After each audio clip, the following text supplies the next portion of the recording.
Hey everyone, how are you doing? I hope that October's treated you well so far. Here we've had some really beautiful weather with a lot of sun. But I thought today, let's get ready for winter and take a trip north. Let's start off with this map here by Mercator. It's from the 16th century, so I think from 1569.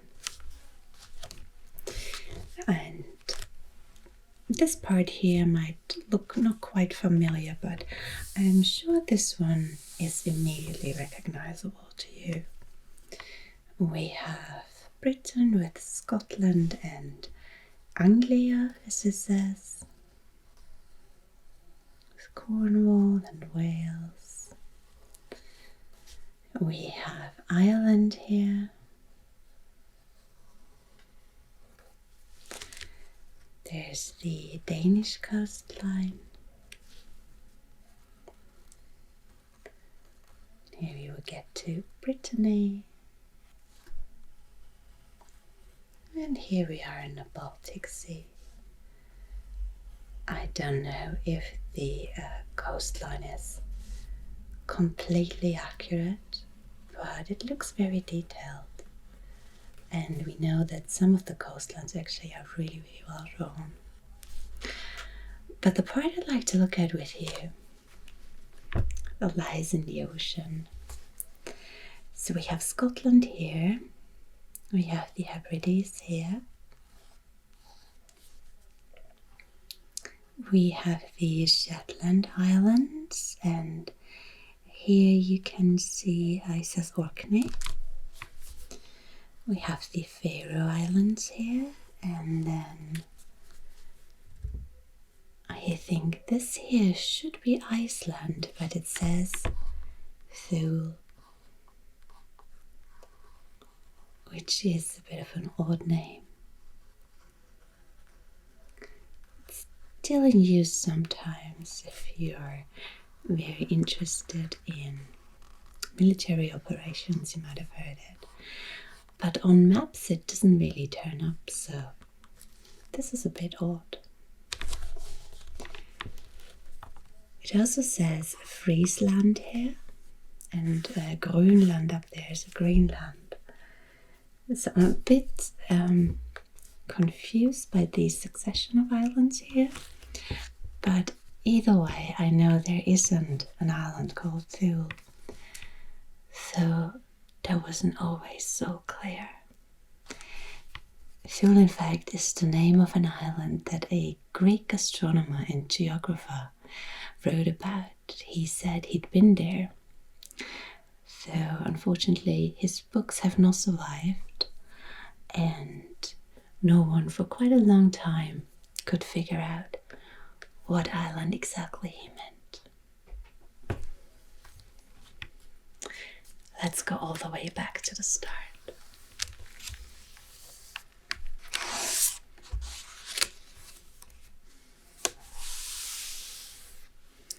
So, in antiquity, people already had quite a good idea of their surroundings.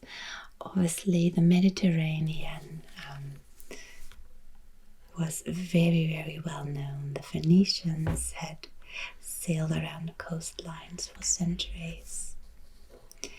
The islands were well mapped. People knew how to get around. And you might remember from the video about the Celtic history that back when we had large Celtic settlements here in Central Europe, they had trade routes to the north, to Brittany and Cornwall, and they also traded amber from the Baltic Sea. So they probably used rivers to go north to south, or they followed the coastline here around Spain and Portugal. And one of the Greek colonies was, well, here where you have Marseille today. Back then it was called Massalia. It was a Greek colony, and one of its geographers and astronomers was called Pytheas. He lived in the 4th century BC, and the book he wrote was called On the Ocean. As I said, unfortunately, we don't have any copies of it. So, what he did was, he followed the Iberian Peninsula north to Brittany and then set across to Cornwall, probably, because he was interested in the tin trade. He wanted to know where the tin came from. And then he continued north. He writes of Britain as an island with a circumference of 23,800 stadia. However, we don't know for certain whether that's actually his numbers that he wrote down, or whether he wrote how long it takes to sail around Britain, and then other people translated that into numbers. So, there's some uncertainty there. And then he also said he continued onwards, over a journey of 6 days. He traveled north and he came to the island of Thule. Now, you can probably tell that the north here isn't very well documented. We have Britain with a strangely distorted Scotland. We have Ireland, but we don't have any islands to the north. And while we can see Denmark here, we can't see anything of Scandinavia. The ancient Greeks, from what I understand, did know about Scandinavia. They thought about it as being an island, Scandia, I think they called it. But you can see that it's missing here. And if you're looking at the map as a whole, you might wonder, this doesn't look Greek exactly, with these heads here around, blowing the winds across the earth. This is, in fact, an ancient map, but it is a reprint, so to say, from the late Middle Ages. Here it says from a 15th century manuscript, because of course many of the old manuscripts got lost. Now, before we continue with our questions about the European North here, let's have a quick look around. We can see that a lot of the rivers are marked in. Also, this, I guess, would be the Alps and the Apennine, with the Pyrenees here. At least that's my guess. We can see here, which would be modern day Turkey. We have, I think this would be the Black Sea.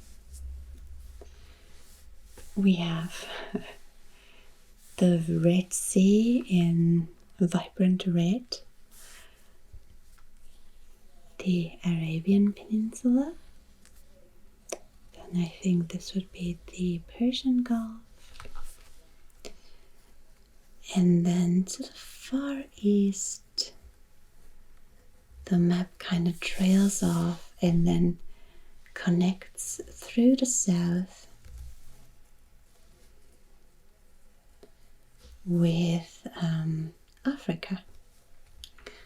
So that is an interesting theory.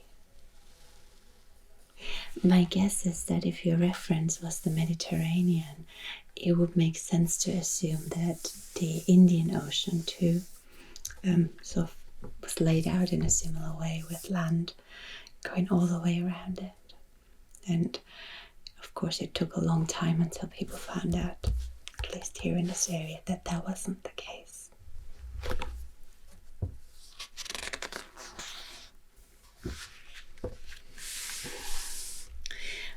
But let's have a look at this question of where Thule is.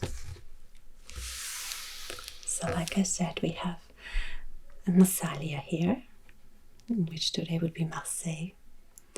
And on this map we have 3 different theories. One by Nansen, one by Brochen Stefansson, and one by Meri. Now, they all agree that somehow Pytheas made his way to Britain. Nansen, Brochen Stefansson agree that he went around Spain and Portugal, that he probably kept close to the coast, which is what the Phoenicians did, and it makes sense to assume that he would use a similar sailing technique, probably. Meri suggests he might have taken the route along the Loire through the French heartland, then around Brittany and towards Cornwall. Now, Nansen, Brochen Stefansson suggests that he continued his way around Scotland and England. With Meri suggests something very different, but we're going to get to that in a moment. So the first theory that we've had is that Thule is Iceland. He would take us past the Orkney Islands on the first day, to the Shetney Islands on the second day. On the 4th day, they would pass the Faroe Islands, and then on the 6th day, they would get to Iceland. Now, it also says that they would be so far north that between the 5th and the 6th day, they wouldn't have to stop at night because it would be so light. Pytheas was here in the north during summer. He mentioned that the day was 18 hours long here in the north. 18 or 19 hours respectively. So he got to Iceland, let's assume, and he says he then took one more day trip, and it took him to a very strange area, to the congealed sea, as it's described here. There was no longer any distinction of land or sea or air, but a mixture of the 3 like a sea lung. This mixture can neither be traversed on foot nor by boat. So he probably got close to the pack ice. When the open sea meets the pack ice, it gets kind of mushy, and it's very difficult to pass through. We can get an idea of what that looks like here in this picture. Again, it says, Pytheas is said to have found a congealed sea 1 day's journey north of Thule. Though, again, I mentioned this is according to a different author because the original text did not survive. But it says this description fits the slush ice area at the edge of the pack ice well, particularly if one imagines the dense fog that usually hangs over the area. So quite an eerie landscape. Now, the question is, was this possible? We know that boats existed that could make the journey, and it was probably doable in 6 days exactly. However, we don't know that Iceland was inhabited at the time. And Pytheas does say that people lived there, different tribes, that they made mead from honey, that they had wheat that they threshed inside of barns. There was plentiful rain, but a scarcity of sunlight. From what we know, Iceland was inhabited much later, and the route here would have been at least somewhat unsure because you couldn't see across to Iceland, so you would have to know where you're going. However, for a long time, it was sort of established that Thule would have been Iceland. Now, another theory this one now is by Nansen. Says that yes, he did pass the Orkney Islands, he did pass the Shetland Islands, but then didn't go north to Iceland, but rather towards Norway, and came to an island here. Now you might think, okay, but Norway very clearly isn't an island, right? However, at the time, people didn't know that. They had no idea of Norway. All of Scandinavia was a bit of a mystery. We can see that eventually it got added here in the north as a somewhat mysterious area that was maybe an island, maybe not. But at the time, they definitely didn't know that it was connected to Europe. In fact, Pytheas would have had to either go all the way around to see that he came back to Europe here, or to the south and travel through the Baltic Sea to figure out, oh yeah, he could go by land from here. So it would make sense. We also know that this area was inhabited. However, one problem with the theory is that you can see here in the north the pack ice is much further to the north and would not have been reached by a one-day journey. So it's not unlikely, but you know, there's one point that doesn't speak in favor of this theory, just like there was one with this theory. Now, there's one more recent theory, and Mary is actually, this is quite interesting. The person who wrote the foreword to this volume, Lennart de Meri, who was president of the Republic of Estonia from 1992 to 2001. So he clearly knows the North, however, he might have also had a certain interest in the theory he proposed, because he said the island of Thule is actually near Estonia, an island called Saaremaa. Now, it's not completely out of the question that this is true. Let's say that Pytheas didn't start off his journey from the northernmost part of Scotland, but rather from Cornwall.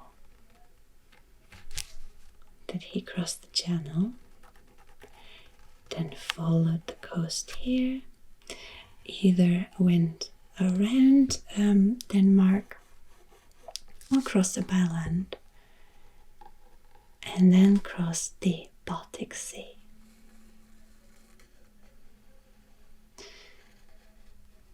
All the way to this part here.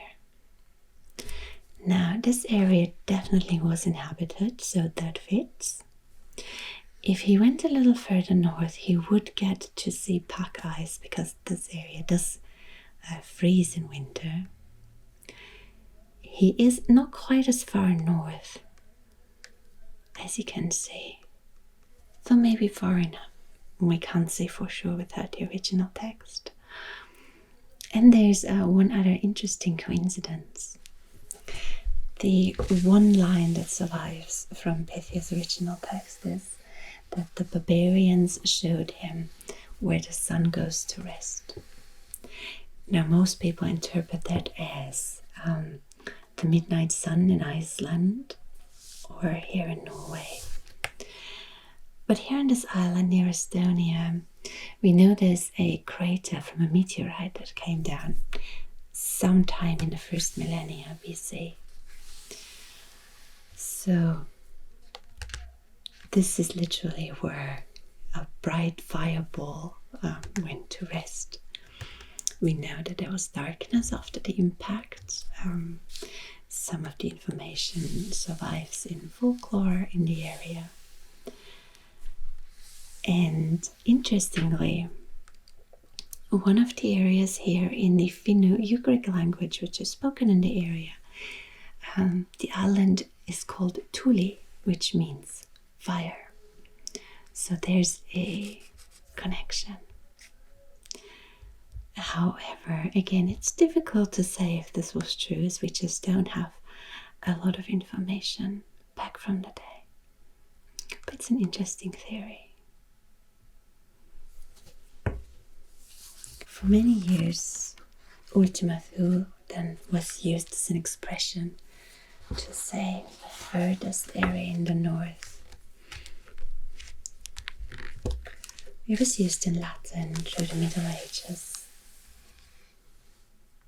Here you can see some of the boats that might have been used then, either with or without sail. Again, difficult to say. We have the Pytheas area.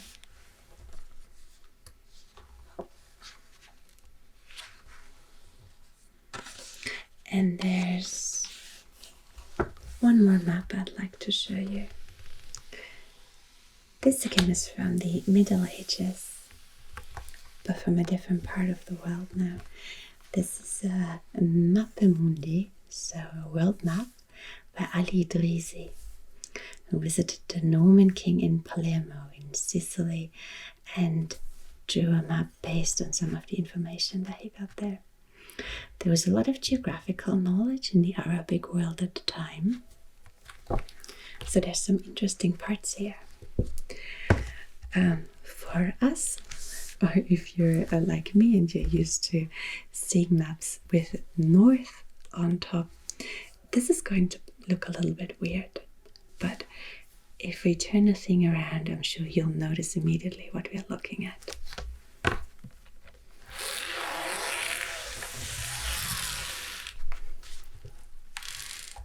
So have a look at that. This is clearly the Arabian Peninsula with the Red Sea and the Persian Gulf. And here we have the Mediterranean. We have Greece. We have the Adriatic Sea. Italy, not quite boot-shaped, but close enough. Spain and Portugal. We have Brittany. We have some islands here in the north. Somewhat difficult to say which one would be Britain, which one would be Ireland, but we do have some islands. And interestingly, we have this part here, which reasonably could be assumed to be Scandinavia. And this time Scandinavia is clearly not an island. It's connected to the continent. And the other interesting thing that we saw on the other map earlier is that Asia and Africa are not connected on this map. We have the same interesting fact that Africa to the south of the Sahara is apparently very unknown. But at least here in this area, we have some corrections. So quite a beautiful map. Beautifully drawn with a gorgeous shade of blue. And an interesting perspective on the world. Don't you think?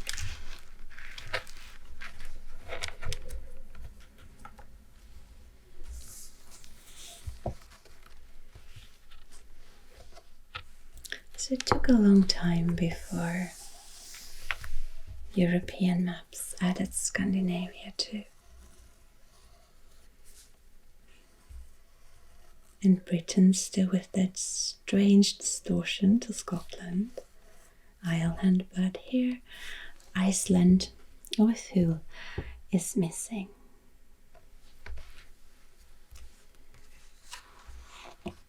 And the search there in the north didn't really stop for a long time.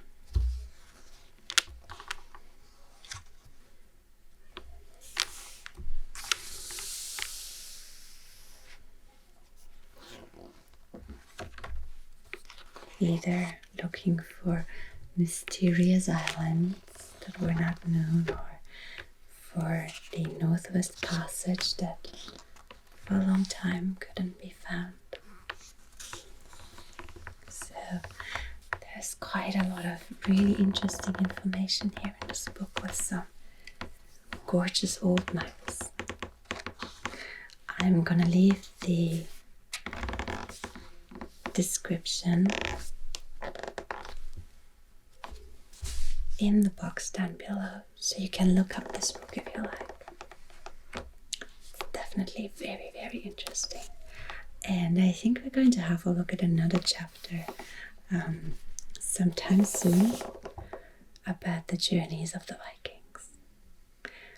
But for today, I have to say thank you for watching. I hope you enjoyed this video and you're ready for sleep now. So until next week.